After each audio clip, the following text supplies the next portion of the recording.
L'heure est grave, bande konangai. L'heure est vraiment grave. Je vis prophète Simon Kimbangu. Namoni mutu abetinga na lipeka. Bande kotangu na baluki. Je vis les prophètes. Boso nangai. Noki na misu nangai lokola vertige. Na koi na se. Directement namoni asimbinga na luboko. Azobi sangai. Zirana lakisa yo. Moto akokamba bino. Moto akokamba mboka ya Congo. Après président Félix. Tokomi boso a prison makala. Abisinga tala na prison. Namoni na prison, namoni na porte à prison munene wana. Je vis mutu moko azobima bato bazo ba poudre na moto ba mai bazo tuer bato bele bazo féliciter moto wana. Abisinga que c'est votre président. Wa kokamba Congo. Yi wana abimi na prison. Dans le monde spirituel, moto akokamba mboka Congo. Après président Félix Tshisekedi et kozala moto oyo assis à côté déjà prison. Akwa ko restaurer mboka. Ako restaurer mboka. Mboka kozonga ndenge ezalaki. Vie comme paisible parce que aza élu de Dieu.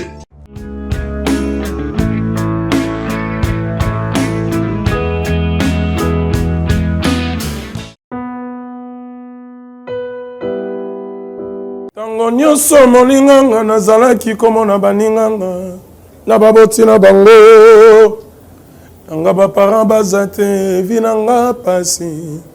Est-ce que kokufela baboti ezali sumu? Kozanga baboti est-ce que ezali sumu? Voilà, na kopesa bino message. L'orphelinat Christ rédempteur. Et ana posa lisungi na bino. Tala musala munene zo sala pona bana. Tala musala munene sala pona bana oyo mokile tiki ebwaki. Mais nzamba termina nzelo orphelina oyo pona ko encadrer bana oyo. Yaya lisungi na yo to na ngoposa. 1 euro no to na ngoposa pona mwana moko.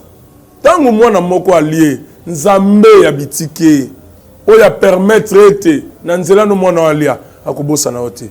Voilà message ya l'orphelinat Christ rédempteur to na besoin lisungi na bino.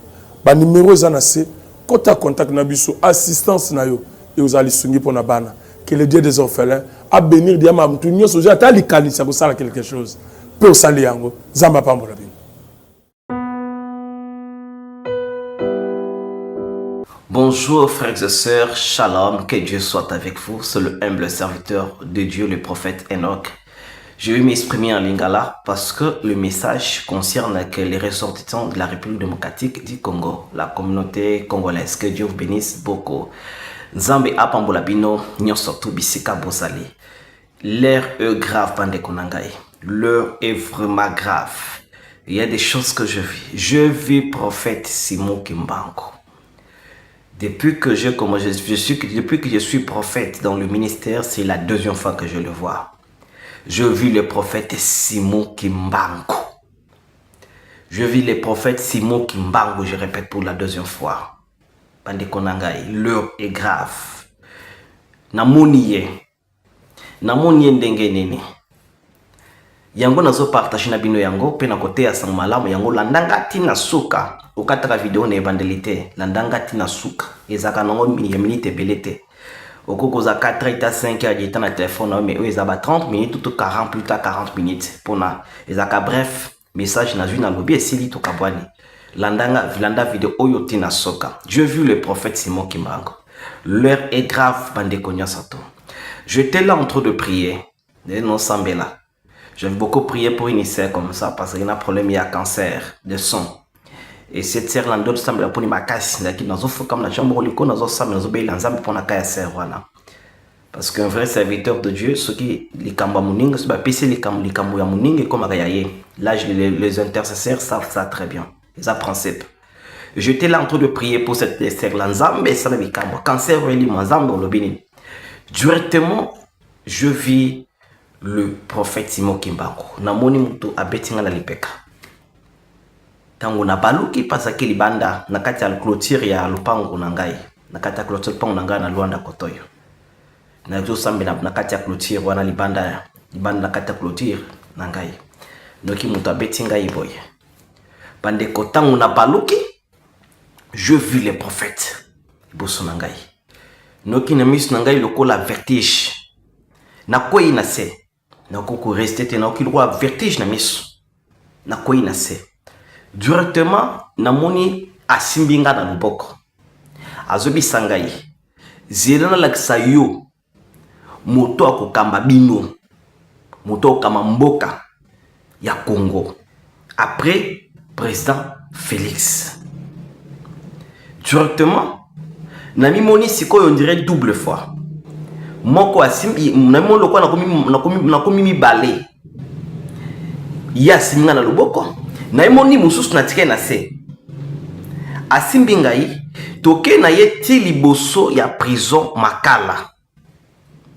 Aibi singai. Tango tongo liboso ya prison Makala na Kinshasa. Tokomi liboso ya prison Makala.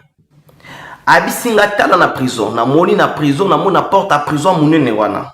Je vis mutu moko azobima bato bazo ba poudre na moto ba mai bazo tuer bato belé bazo féliciter moto wana. Abisinga que c'est votre président. Wa kokamba Congo. Yi wana abimi na prison. Directement, je me suis retrouvé dans la moki. Na moni zaki par terre. Dans le monde spirituel, moto akokamba mboka Congo. Après président Félix Tshisekedi et kozala moto oyo assis à côté déjà prison. Assis à côté déjà prison. Et la personne qui va diriger le Congo après le président Félix Tshisekedi a outa na prison de à côté déjà prison. C'est que j'ai compris après le message parce que bike yewana zobima na prison. Asala déjà cacho. Yenda zo kamba Congo. Peuple congolais bisika bolanda ngai bo sambla pona message oyo. Na mona ki elongi na ye prochainement na kwa koloba kombo na ye. Na mona ki ye azobima na prison. Moto ya kokamba mboka Congo. Eza moto oyo awuti na prison. Akwa ko restaurer mboka. Ako restaurer mboka. Mboka kozonga ndenge ezalaki. Vie comme paisible parce que Aza élu de Dieu. Nzambe assis à briser na prison. Que Dieu vous bénisse beaucoup. Que la main de Dieu soit avec vous. Bible bi na mokanda Esaïe, chapitre 59, verset 1er. Bible bi la main de Dieu n'est pas courte, n'est pas trop courte pour sauver, ni son oreille pour entendre. L'andanga est très bien. Bible, je réponds les Écritures. Esaïe chapitre 59, verset 1er. Il est écrit, la main de Dieu n'est pas trop courte pour sauver, ni son oreille trop dure pour entendre. Bien-aimés dans le Seigneur, je vais un peu vous expliquer les Écritures. Dans le monde spirituel, il y a des outillages. Oh, bah, itizaka pona kokangola mutu, pe pona obebisa vie ya moto. Na Esaïe chapitre 59 verset 1er lobiete loboko ya Nzambe eza mokusi pona ko sauver. Webi pona nini bato ebele baza wana bazana ba malade banzoto na bango. Bazana ba problème. Bazo ba lokesika moko makambo ezo simba te. Oui, pourquoi? C'est parce que il y a une main noire. Dans le monde spirituel, baitizaka loboko pona ko détruire pe pona ko sauver via moto. Baitizaka loboko pona ko sauver pe pona ko détruire. Bato ebele azana kokende azana poto azoluka mukanda mais ok, il y a une main noire likolo na ye. Une main noire ba impose la yo ezo dominer likolo na ye, ezo bibisa makambo na ye nyoso tout. Je vous dis, s'il y a une main noire dans votre, au-dessus de vous, tout oyoko sala et ko resirte. S'il y a une main noire na kata santé na yo, yeba ki atombeli baki si combien pono bika baki soa les obix batumusu mais pas na yo baki soa les représenter l'autre côté. Vous allez comprendre que baminga nga bako biso baki soyo to komel baki sa makasho yo. Bazo bika na yango mais yo e pas baki soa les autres sale l'autre côté. Pourquoi? Parce qu'il y a une main noire. Dans chaque situation, on est tellement la kamutu, et la kana lobo comme on est tellement kana pour na bloquer. Et il y a des choses dans le verset d'Ésaïe 59, verset 1er. Il y a une main noire et aussi il y a l'oreille. Ni son oreille pour entendre, ni son oreille trop dire pour entendre. Il y a beaucoup de personnes. Bozo Sambela, tu es là, tu pries beaucoup. Au bon de laka, au parlaka langue, mozo remarque viezo simbate, c'est parce qu'on a étouffé ta prière. On a bloqué ta prière. Vous allez me dire, est-ce qu'on bloque aussi la prière d'une personne? Je dis oui, on bloque la prière d'une personne aussi. Allez-y vérifier au livre Daniel chapitre 9 verset 21. Vous allez vous rendre compte que la prière du prophète Daniel a été bloquée. Va bloquer qui yango na ba principaux. Et une main noire est tellement qui a ba principaux va prendre et bloquer prière il y a prophète Daniel. Yango zo mona que Daniel a daka zo sambela. Zo kanza masa ya lo mba bloquer des prières ne mataka susute. Il y a beaucoup de personnes comme ça. C'est-à-dire, prière na yo, ba diminuer yango pouvoir, ba longola yango nguya. Si ba longoli prière na yo nguya, vous allez comprendre que ozo sambela, ozo bondela, mais il y a toujours une main noire qui te bloque. Une main noire qui te poursuit partout. Au moins, na baninga bossa l'entretien, mais comme il tourne, yo chef a changé longue. Au moins, na bazo benga ba komba baninga ba banda musala, mais comme il a dossier no ba sauter yango soit ba sale refi. Au moins na baninga basomba mituka bakenda koteka et foutre la bango et simbaka mais pas ina yo simbaka te parce que une main noire ezolanda yo partout. Soki yo telemité pour na ko stopper le boko wana te, pour na ko détruire yango te, pour na kolongola yango te, vous allez beaucoup prier sans suite. Parce que dans le monde spirituel, on prie avec les orientations. No kite okobunisa ba démon ya likolo mais aucun problème na eza bloqué, ils ont attaqué na ba démon ya C. Okobunisa ba démon ya cimetière, aucun problème na eza attaqué, ils ont combattu na ba démon ya maï. Il y a une main noire qui poursuit tes affaires. Une main noire sur que zolandela yo et kobebisa nanda kunayo. Ata bozaki na kimia. Si y a une main noire, il y a célibat et zolandela yo. Ata obali, ma soeur, mon frère, vous allez divorcer.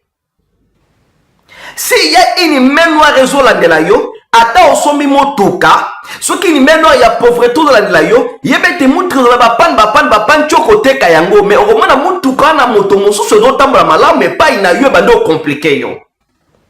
Si y a une main noire, Wezo landela yo, du plan et relation, na mobile ou na mwasi, vous allez comprendre mobile wana côté moussou qui a sani couple malam.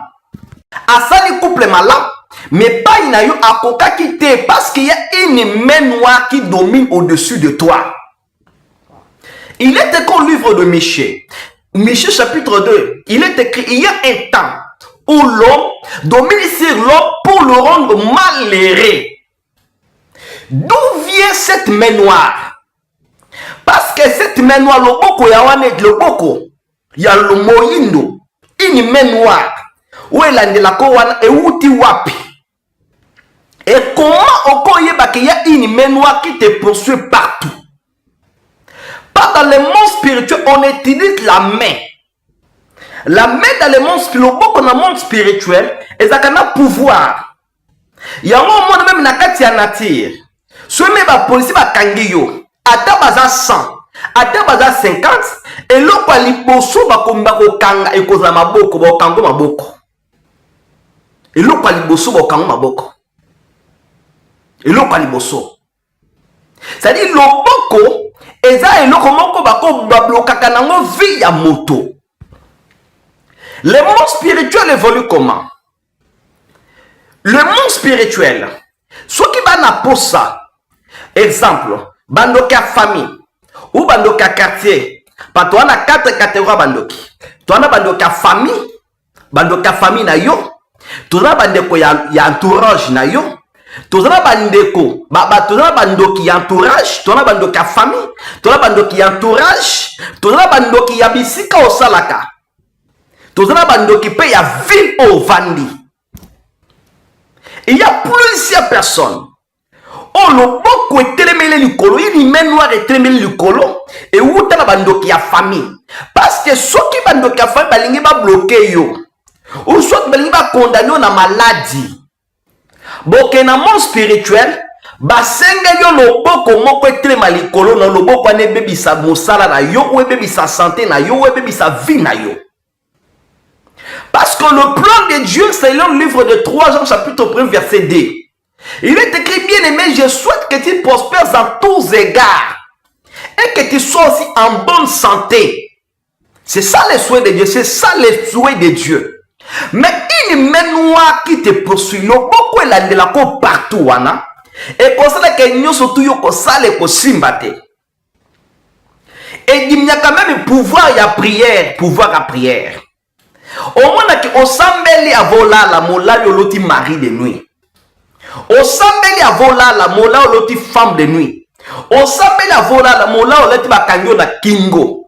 Osambeli avola la mola yoloti olati uniforme. Osambeli avola la mola yoloti moko bizarre. Osambeli kavola la olota kate bablokana bandoto pona babuniso bien. Balongola yo c'est-à-dire ba diminuer prière na yo pouvoir, balongola pouvoir na kata maloba na yo. Pendant le beaucoup ils ont dominé wana et continuer qu'on dominer yo. Et comment même na kati ya Juge chapitre 6 parce que botu na kama verset. Na Juge chapitre 6 verset 1er. Il est écrit Israël firont ce qui déplaît à l'Éternel.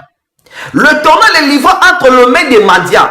La main des Madians fut puissante contre Israël. Loboko na bango ezaki na nguya ko le kaba Israël. Loboko ba Madianite, loboko ya ba Madianite na ba Mandia ezaki na nguya makasi. Ko le kaba na Israël ba ne ko dominer likolo na bango.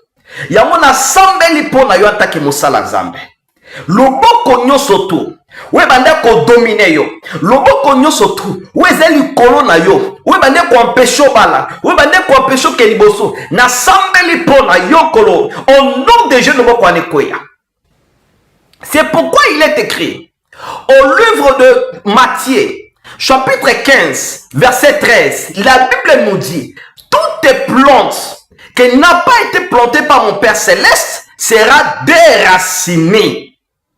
Babi nyoso tu oyo kolo alonate il faut ça ni déraciner. C'est-à-dire maladi oyo zanango wana eza maladi ute pa ya nkolo te eza ya munguna e ute pa bandoke eza loboko moko eza likolo na ezo domino eche maladi wana. Il faut que ça ni ko déraciner yango. Alors ceux qui menent ça déjà que prière na yo eza na pouvoir ressourcer ba dimi yango pouvoir et c'est na koluka moto za likolo na yo. C'est pourquoi il est écrit que les forts soutiennent les faibles.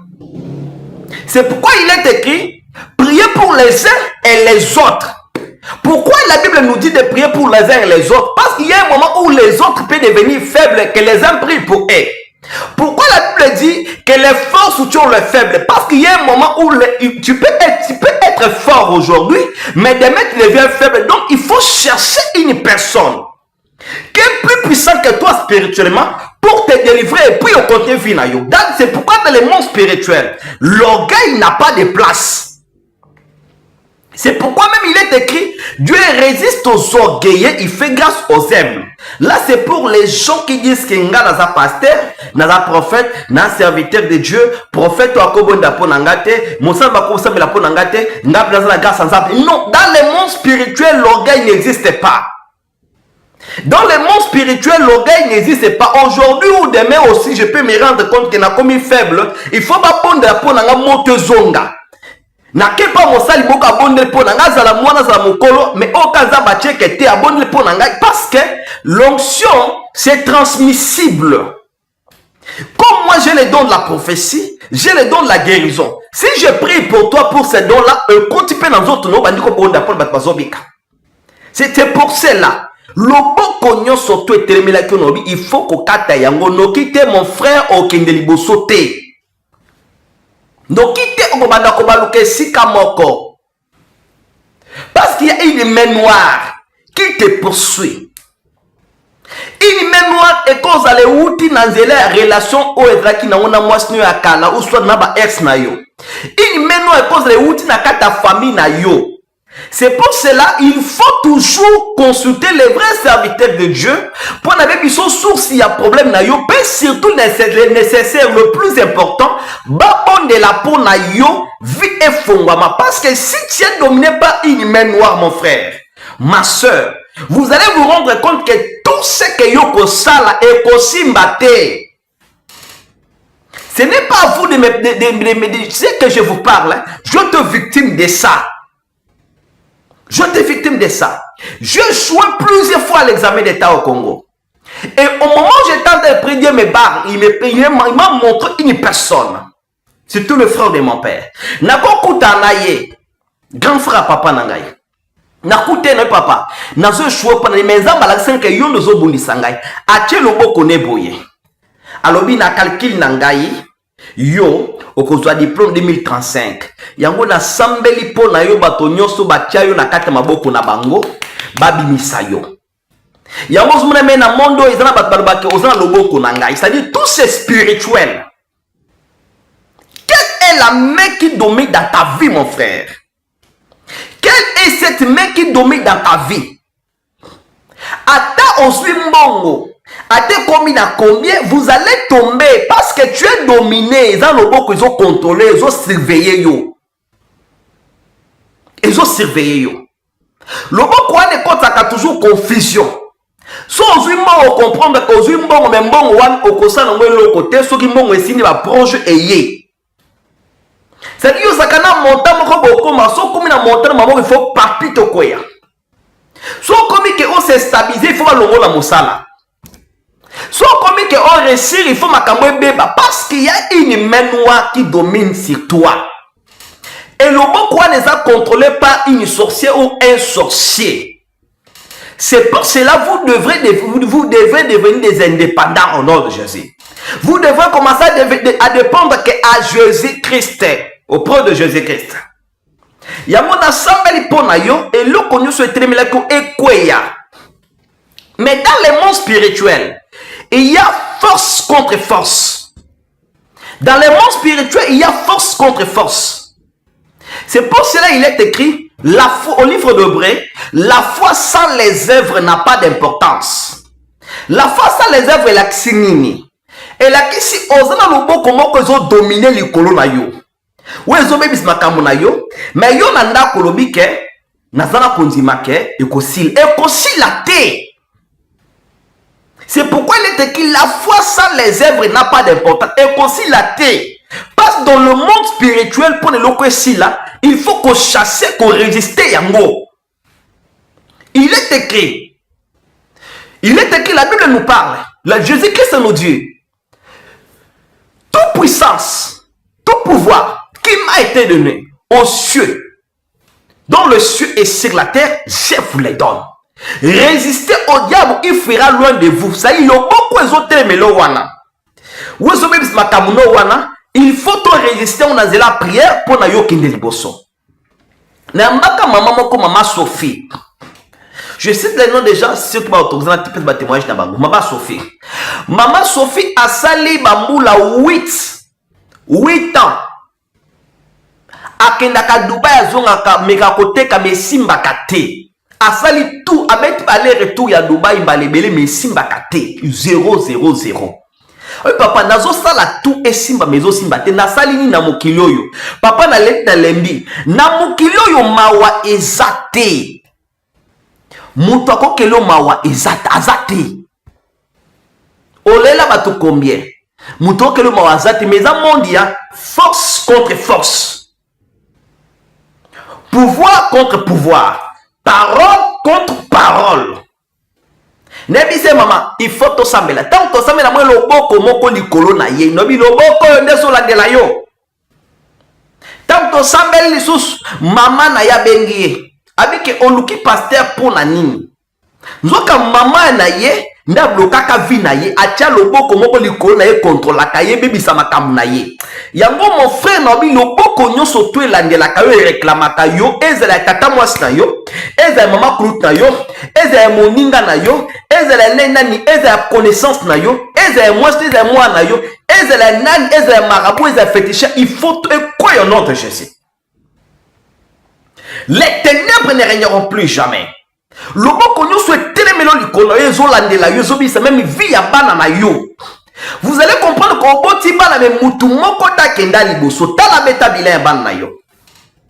Li mutu moko ta bali li bale sate. Pourquoi? Parce que ils sont dominés. Comprenez ces choses mes frères et sœurs. Il est que vous connaîtrez la vérité vous affranchira. Bokoye ba bosolo bosole kokango labino. Tu pries, mais il n'y a pas de solution parce que balongo na kata losambo. Losambo leza nguya souti ba étouffé yango. Il y a un adage qui dit le fer aiguise les fers. C'est-à-dire quand tu te vois que tu pries, il n'y a pas de solution. C'est-à-dire prière no yo ba stopper yango ba finir yango balongo pouvoir. Maintenant il faut comme on libende pour na ba redresser c'est nga libende mosusu. Parce que dans le monde spirituel, tous à la niveau mon côté. Toi, tu peux prier 1 heure du temps, mais moi, si je commence à prier, je commence à prier de 0 heure à 5 heures du matin. C'est-à-dire, niveau est dans mon côté. Dieu peut me faire grâce de redresser une personne. Je prie pour lui, il était faible, il devient fort. C'est pour cela, Anne, dans la Bible, dans le livre de 1 Samuel, maman Anne, elle était en train de prier, elle priait beaucoup. Elle jeûnait, elle priait beaucoup. Mais maman Anne, prière naye ezala qui stopper balongo la kangonguya.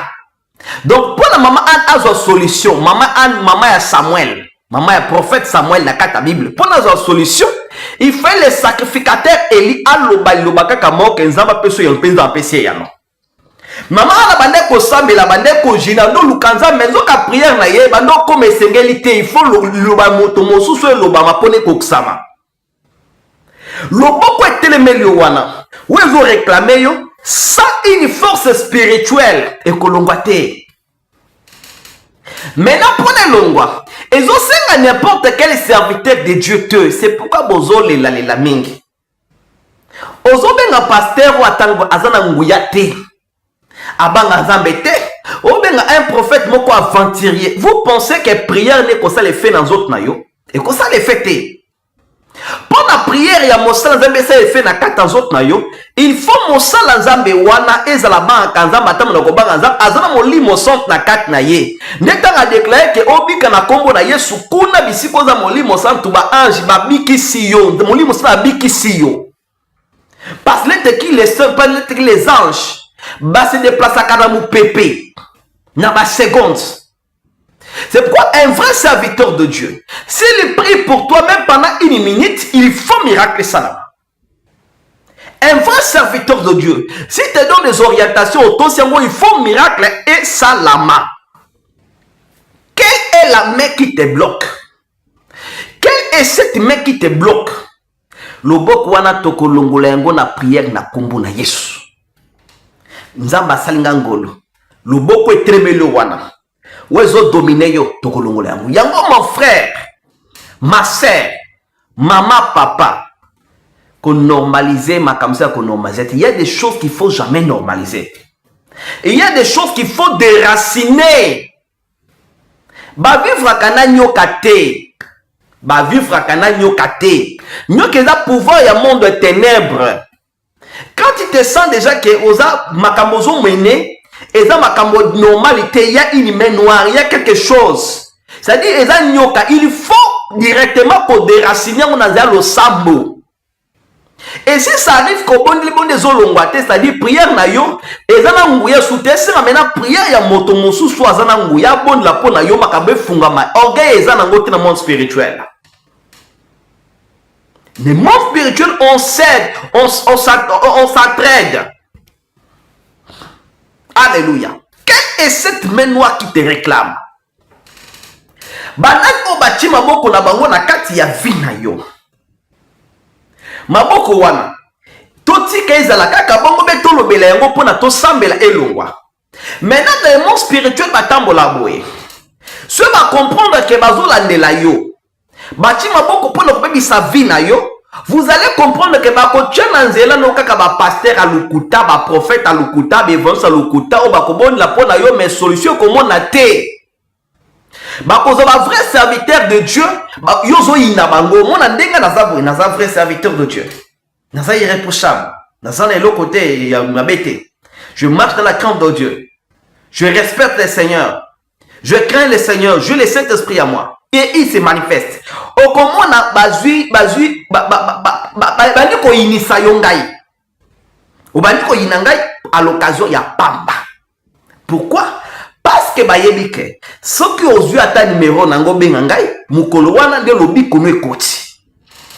Pour na bayebike ce que aux yeux ngolo comme mungo nanga na téléphone, ça dit bisiko chamaki obimi. Yango bazo kuta suka na ba ventirer ba faux prophète, il faut somme ba fele ba loso ba nini somme biso chère église, somba boye avant bika, c'est faux. Yango na sambel pona yo. Il est écrit au livre de Osée, chapitre 4. Il est écrit au livre de Osée. Mon peuple périt parce que lui manque la connaissance. Que Dieu te délivre au nom de Jésus. Loboko nyonso etelemeli yo tokolongola yango na prière. Maman o constate que bano bazobala te, il y a une main noire où ezolandela la vie na bango. Ikovanda kimia te. Kokanga maboko te parce que ekolongwa yango moko te. Ezosenga nguya contre nguya. Parce que loboko wana etambolaka na ba parole ya bato bazoloba likolo na yo.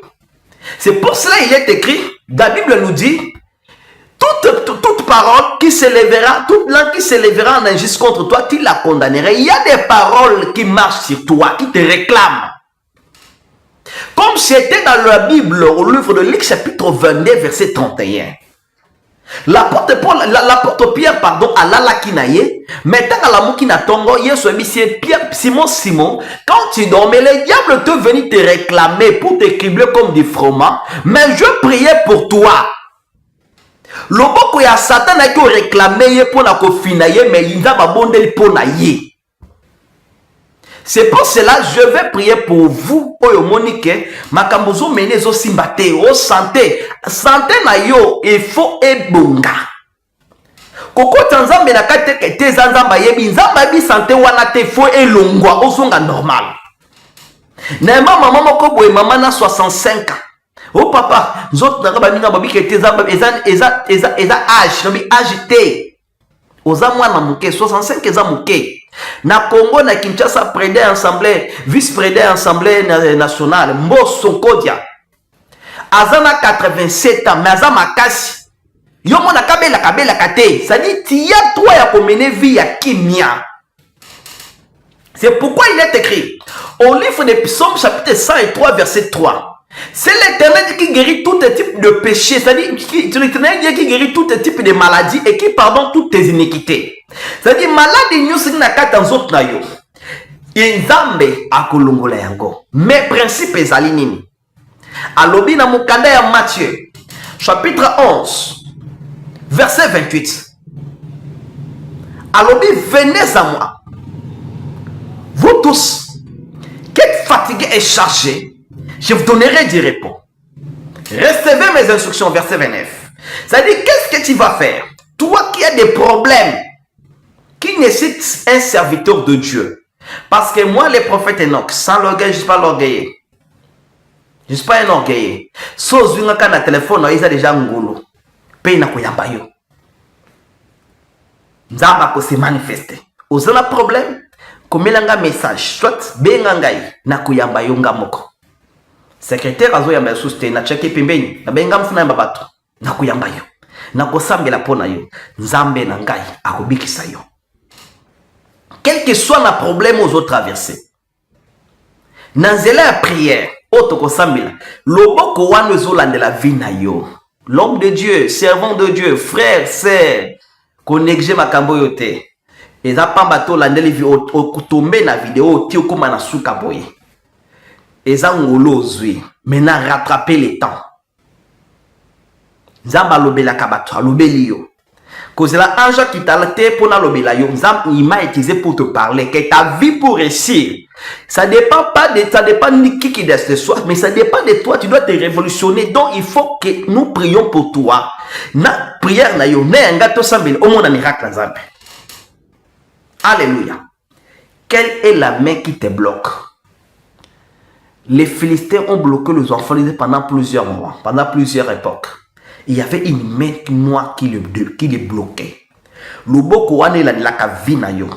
Loboko etremelaka yo wana. O ekontrolaka yo, elandelaka vi na yo. Yo kende liboso tozoteka biloko bato baosomba te.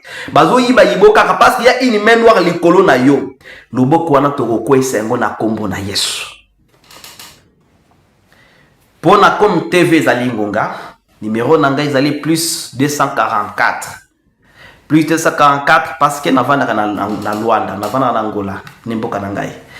974 679 342. Plus 244 974 679 342. Numéro nanga yango wana. Okobenga ngai na koyamba yo na WhatsApp. On appelle normal na koyamba yo. Kosoko bengo zwinga te komelanga message. Benga nga suna monika appel manqué na yo ngambo ko na kobenga yo. Ata boza combien? Nzambe akobikisa bino.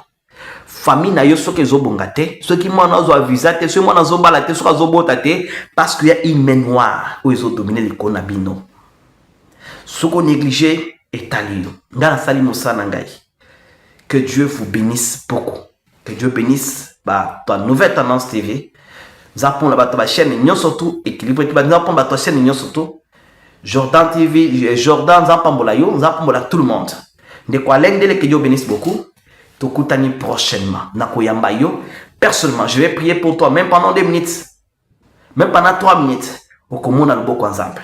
Ensemble, à cause se manifester. Vous allez voir. Et il y aura les changements. Au monde a quelqu'un a bien ba pasteur ba prophète banani mais baloyo nous avons utilisé dans nzela ya garçon nem so binga ngai na nzela ya mwana oyo nazana nga mwana na âge mais na molimu na mwana te nzam akosalongolo. Que Dieu vous bénisse beaucoup. Au revoir. Merci Banakin, bana monde entier. Merci bien-être. Sougala café logo na mêlé logo mais le logo est à ma baie. Il y a bien pour la panne technique, mais quand ça les langues on a ma bête, ça les langues pour la maman. La célibataire de l'ingi binoate. So maga boma mukolo bala. Pourtant nous va produire en autre soute. Merci bien-être. Yango yo. Lukango benga ndekonanga alendele yé mutu ayebi esika ko fournir yo autant que tu veux $35.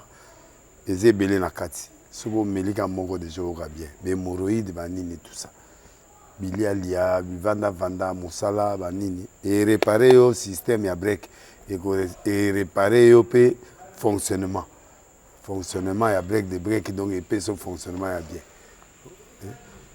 to comme ba congolais toujours gagner ba match on va défaite pas technique en plein match c'est pas bon zongela eloko ngana c'est éviter de dire surtout ba pasteur boningo mela boyawa bobenga pena alendele na numéro na ye po bobenga po bozeloko c'est important. Traitement poison anti-poison yango yo ne ba mususu meli yango avant kende obima o mela ngo ça 2 jours ata bateli loko moi cuire mon corps c'est bon oyo pe anti-poison donc soko ata izana kati elongolango alendele mikolo somme n'habité mindela ngo ba pese biloko ba udia po biloko ngo bendeza ya solo mikolo ba tchaka poison à toi famille te à toi problème na mututé jalousie car do ba produit yango na ya anti-poison oyo pe anti-poison donc benga alendele à partir na ye ayibindeni oya ozwango nzambe na nga pambola bino mi batela mboke komi biete bato bakomi na jalousie oyo tozo comprendre de souté bana mike bazo kufa mikolo bazo kufa ba otiana bana bébé ba poisson. Donc toujours zala nanti na ndengana nga ndako c'est bon. Que Dieu vous bénisse. Dans les soucis de vous informer, divertir et vous former, Nouvelle Tendance, votre chaîne, met à votre disposition des applications, radio et télévision. Comment installer? C'est simple. 1. Rendez-vous sur Play Store ou App Store. Tapez TVNT pour la télévision et RNTFM pour la radio. Pour répondre à vos préoccupations, contactez les bureaux. Merci pour votre acte de bienveillance. C'est compliqué, mais en fait, Abraham... Tango nyonso molinganga nazalaki komona baninganga na baboti na bango Anga ba parents bazate vinanga pasi. Est-ce que koko fait la baboti ezali sumu? Kozanga baboti est-ce que ezali sumu? Voilà, na ko pesa bino message. L'orphelinat Christ rédempteur. Et ana posa lisungi na bino. Tala musala munene zo sala pona bana. Tala musala munene zo sala pona bana oyo. Mokile tiki ebwaki. Mais nzamba termine nzelo orphelinat oyo pona ko encadrer bana oyo. Yaya lisungi na yo to na ngoposa. 1 euro no to na ngoposa. Pona mwana moko. Tango mwana moko allié nzambe ya bitike oya permettre ete na nzela no mwana alia akobosa na ote. Voilà message ya l'orphelinat Christ rédempteur. Tu as besoin de sungi na bino.